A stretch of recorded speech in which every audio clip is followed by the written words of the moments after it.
Surprise, surprise, it's a client of ours. I'm the one handling your company's account. You should be grateful you can make a living thanks to me. Time to thank me.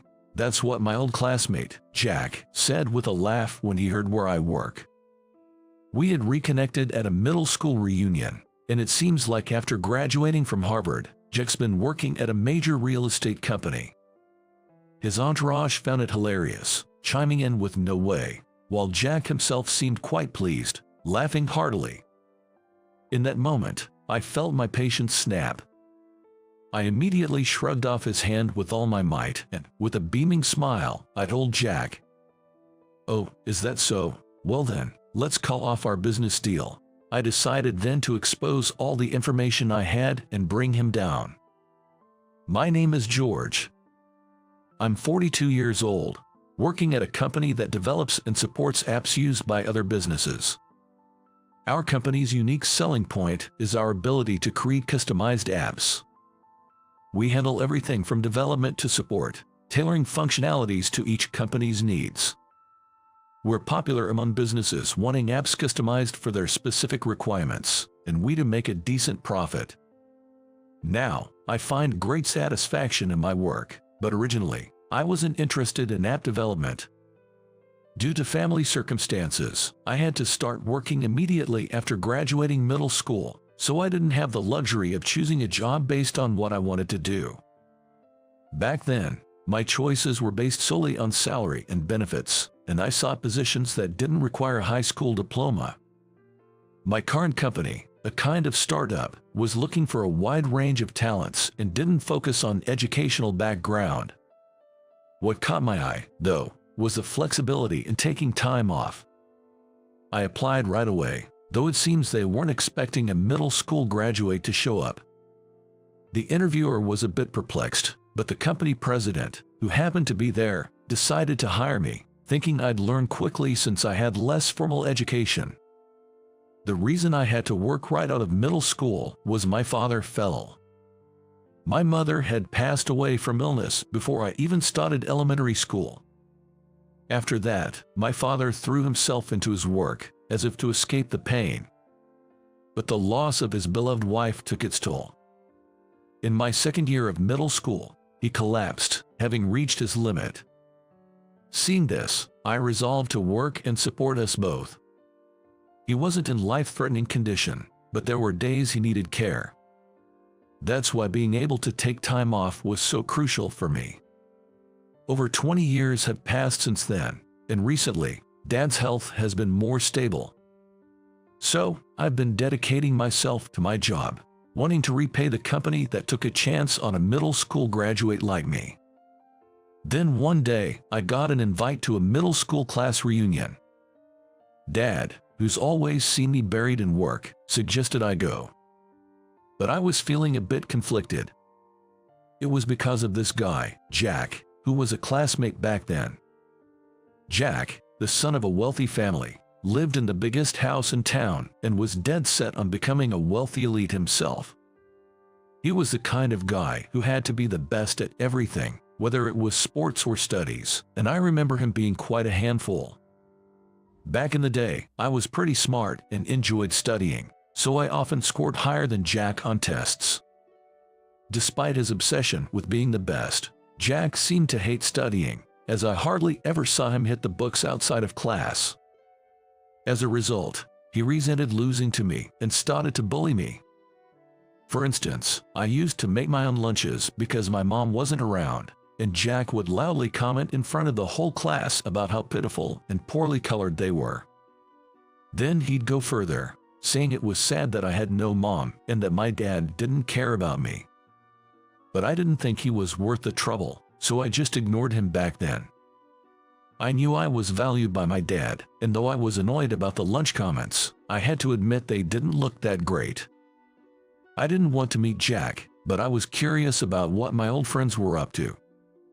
I felt it would be a waste to miss out just because of him, so I decided to go. The reunion was like a casual standing party, where everyone chatted with friends wherever they pleased. I had wondered if I would be able to recognize anyone by face.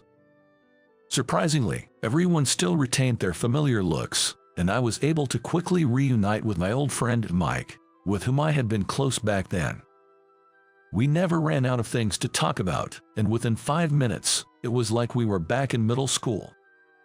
Amidst the fun, one person stood out in the center of the room. It was, of course, Jack, looking every bit the elite from a comic book, in a clearly branded suit and a gold luxury watch. He seemed very pleased with his life and career. When asked about his job or family, he'd answer loud enough for everyone nearby to hear. That's how I learned he graduated from Harvard, works at a major real estate company, has a wife and daughter, and his suit cost over $10,000. Many tried to get close to wealthy Jack in middle school, hoping for benefits, and he was surrounded by classmates acting like his entourage today, too. Mike and I, never fans of such crowds, chatted away in a corner, hoping to avoid Jack. Suddenly, Jack raised his voice. "By the way, where's George?" Too ashamed to show up at the reunion, being a middle school graduate and all. His voice dripped with mockery, and both Mike and I cringed. I hoped to go unnoticed, but with only about 20 people, it was inevitable. His followers quickly spotted us and pointed. Jack approached us with a condescending smile, still basking in the flattery from his group. Mike and I turned to face him as Jack arrived. To think, a middle school graduate George and his friend Mike managed to show up. Jack, who had approached us, scrutinized my outfit while laughing. Mike, seemingly exasperated, quietly observed us while fiddling with his cell phone. In Jack's mind, a middle school graduate equaled being unemployed, it seemed. Sure, someone who graduated from Harvard and worked at a major real estate company probably didn't encounter many middle school graduates. So I thought, maybe his perspective is limited, and reluctantly replied, "I'm not unemployed. I work just like anyone else." At my words, Jack struck a pose of surprise. His followers laughed uproariously, and I couldn't help but feel uncomfortable. Surprised? A company actually hired someone like you? Name it, I bet it's just some small business, Jack taunted. Then, he proudly mentioned the name of the company he worked for. Indeed, Jack's company was a well-known, top-tier real estate firm. This was evident from his appearance, which suggested he was well compensated. I named my workplace while feeling disgusted at his arrogance. Jack's eyes widened, then he burst into a vulgar laugh. "Surprise! You work for one of our clients," he exclaimed. "I handle your company's account. You owe your livelihood to me, so thank me." Suddenly, Jack grabbed my head. I never expected him to resort to physical force, and I was shocked as I tried to pry his hand off. His followers were laughing, saying no way, and Jack seemed to be in a good mood, laughing along. That's when I heard my patience snap. I swiftly shrugged off his hand, smiled broadly, and told Jack, "Oh really? Then let's call off the deal." Jack froze, mouth agape, seemingly confused by my sudden change in demeanor or my words. What are you talking about? You can't have any say in the dealings, can you?" Jack clearly thought I had no involvement in his company's dealings. So, with a sigh, I began to explain about the business transactions. "Dealing with your company's representative is always a hassle. It's a hot topic at our company. You always look down on us, keep changing your demands, and refuse to pay extra fees." Actually, I am at the core of app development for Jack's company, and also the project manager with the authority to continue or terminate deals. Originally, I was just a manager, but due to the poor attitude of Jack's company, the president told me I could stop negotiations if there were no improvements. Jack, the representative, always acted like he was doing us a favor by using our app, looking down on our company. He demanded additions of new features free of charge, and even after we added features he requested, he would change his mind, saying he didn't need them after all. Such selfish behavior. As I shared this, Jack's face turned pale. Still, he seemed not to grasp the situation fully. Jack glared at me and, trying to mask his unease, raised his voice. So what? If you stop dealing with a company as big as ours, it's you who'll be in trouble. True to form, Jack, oblivious to his position, prompted me to inform him of the reality with a chuckle. Really, if this deal gets terminated, I think it's you who will be in trouble. If you can't use our app anymore, you'll have to change your entire real estate management system. That would certainly jeopardize your position, wouldn't it? Seemingly struck by realization, Jack's eyes darted back and forth. The app his company uses was specially developed by ours. Given that they're a major firm with many properties to manage, our app was the solution to their problem of managing with existing apps and services. However, if our deal ends, Jack's company won't be able to continue using our app. If the company as a whole decides to do so, it might not be a problem, but if it's due to Jack's attitude, it would be a significant issue. Jack would have to take responsibility. Finally grasping the gravity of the situation, Jack still couldn't believe what he had done. "Shut up, there's no way you could do that, you're just bluffing," he shouted and suddenly pushed me on the shoulder. Being shoved by a grown man, I couldn't resist immediately and stumbled to the floor. This finally brought his followers to their senses. "Hey, that might be going too far. Yay, what if he had gotten hurt?" His now sober entourage began whispering among themselves, and Jack finally lost all his supporters. His face growing even paler, Jack trembled, not knowing what to do with the hand he had used to shove me. Fortunately, I wasn't hurt and quickly stood up, ready to speak. "After what you've done, I can't stay silent anymore." Jack braced himself but didn't stop his pretense. "What can you possibly do?" he asked, his voice quivering. My next words seemed to completely unsettle Jack. "You're in a pretty bad position at your company, aren't you? Tyler is your boss, right?" As I mentioned his boss's name, Jack's eyes widened. "Tyler is a regular at my favorite bar and a somewhat close friend. We became friends after sharing a table on a busy day, and later I discovered he was Jack's direct superior. In other words, I was already familiar with the company Jack works for. Although I wasn't in sales, so I didn't know Jack was our contact, I had heard various complaints about him from Tyler. Jack, proud of his Harvard degree, often ignored work explanations and made frequent mistakes. His attitude was disliked in the office, causing discord, yet he insisted he was an elite and not at fault. Moreover, despite having a wife and child, he had been seen inviting young female colleagues to dinner and making inappropriate physical contact, which troubled Tyler. As I revealed these stories, the next person to shout wasn't Jack. "What do you mean by that?" The person who shouted was Jack's wife, a woman named Emily. Actually, Jack's wife was a middle school classmate of mine, and she was also attending today's reunion. Jack was at a loss, flustered by his wife's angry yelling. "You said things were going well at work and that's why you came home late, but to think," his wife yelled hysterically, almost lunging at him. Jack, angered by his wife's reaction, replied loudly.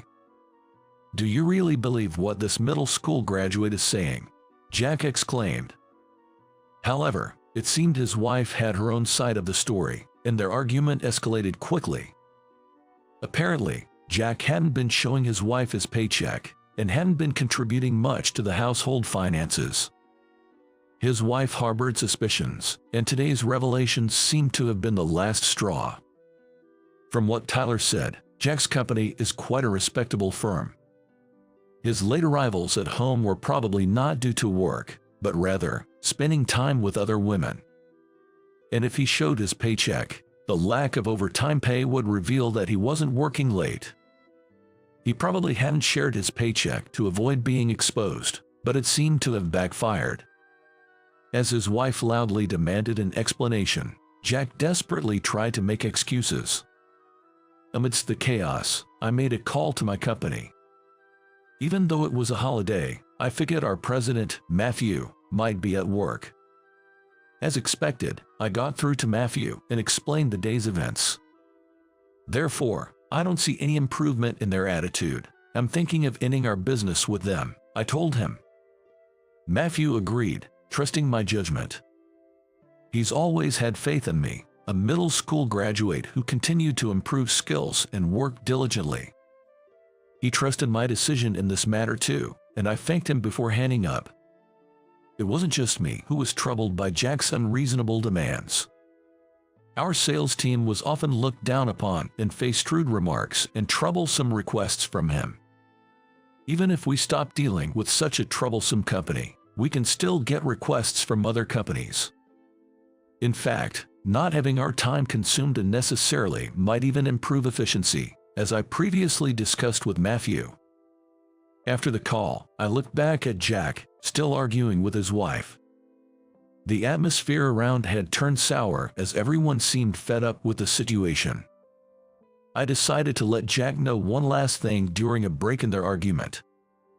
I've got approval from Matthew to end our dealings. Your company will be notified soon. Jack, in disbelief, confronted me. There's no proof of anything I said today. I'll stop this from happening, saying you lied. He raged. As Jack carried on, I was almost at my wit's end. I thought there was no evidence, but then Mike approached. Too bad, Jack. I recorded everything you said and did. Mike showed his cell phone screen, which displayed Jack pushing me. I had thought Mike was just playing with his phone out of disgust for Jack, but he had been recording the whole time. Jack used to make fun of me too, back in the day. Consider this payback, Mike said. Indeed, Mike, disliked by Jack for being friends with me, had also suffered from Jack's harassment as a result. Mike, coming from a single-parent home and making his own lunches, couldn't just ignore my situation. Jack, increasingly infuriated by the composed Mike, raised his voice. How long are you going to hold on to something from our school days? To Jack, seemingly wanting to let bygones be bygones, Mike angrily retorted. Just because we're adults now doesn't mean the grudges from our school days are gone. Plus, you haven't changed at all, have you?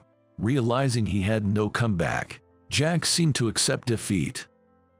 He slumped to his knees, collapsing on the spot. Jack's wife continued to berate him relentlessly. Seeing this, I spoke to Mike about leaving the scene together. This is all the consequence of what you've done so far, Jack. You'd better reflect on it, I told him. Whether Jack heard me or not, he slumped further, adopting a pose as if clinging to the floor. His followers, disillusioned by his behavior, drifted away, leaving only Jack and his furious wife behind. Later, I attached the video Mike had sent me and contacted Jack's company to terminate the deal. The next day, someone higher up than Tyler from Jack's company came to apologize. Pale-faced, they kept begging us to continue the business. He was originally a problematic employee. We've decided to let him go after this incident. We'll change the representative, of course, and we hope to continue our business with you. It turned out everything Tyler had said was true, and discussions about Jack's dismissal had been ongoing.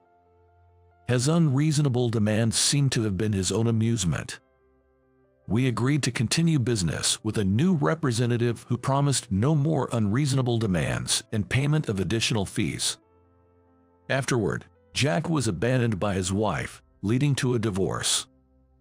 Coming home late and barely involved with his child, Jack didn't stand a chance of getting custody and ended up single again. Despite having to pay alimony and child support, Jack also lost his job. For someone who bragged so much about his success, he hit rock bottom all at once. Even his family, upon learning of his situation, told him to solve his problems himself, effectively disowning him. So, Jack was left unable to rely on his family. Now, he's working part-time at a convenience store to make ends meet. Working at a regular company would probably be better, but Jack's previous company was a major corporation. In interviews, abruptly leaving such a prestigious company raised suspicions, making it difficult for him to get hired. His situation became gossip among our classmates, mocked for his former arrogance. After Jack was fired, I first thanked Mike for recording the evidence. Then, Mike, looking a bit embarrassed, said to me, "You know, I've always admired you, George. No matter how much you were bullied, you never gave in." For Mike, my attitude had always been something he aspired to. To me, Mike, who had stayed by my side, seemed more remarkable, but we laughed it off as mutual admiration. Since then, Mike and I have been as close as we were in middle school, even going out for drinks. Mike's belief that school grudges don't just disappear over time proved true. He looked relieved, having finally gotten back at Jack. I agreed, and we enjoyed our drinks. Work-wise, changing the representative from Jack to someone else led to fair pricing and increased profits. Our sales team, too, is relieved and happy, thanking me for taking a firm stand and freeing them from stress. The president, seeing the situation, seems to have gained even more trust in me. It looks like he's even considering promoting me, which has really motivated me to put even more effort into my work. My father, in good health, smiles at my progress. I plan to keep supporting him and continue working hard, staying true to myself.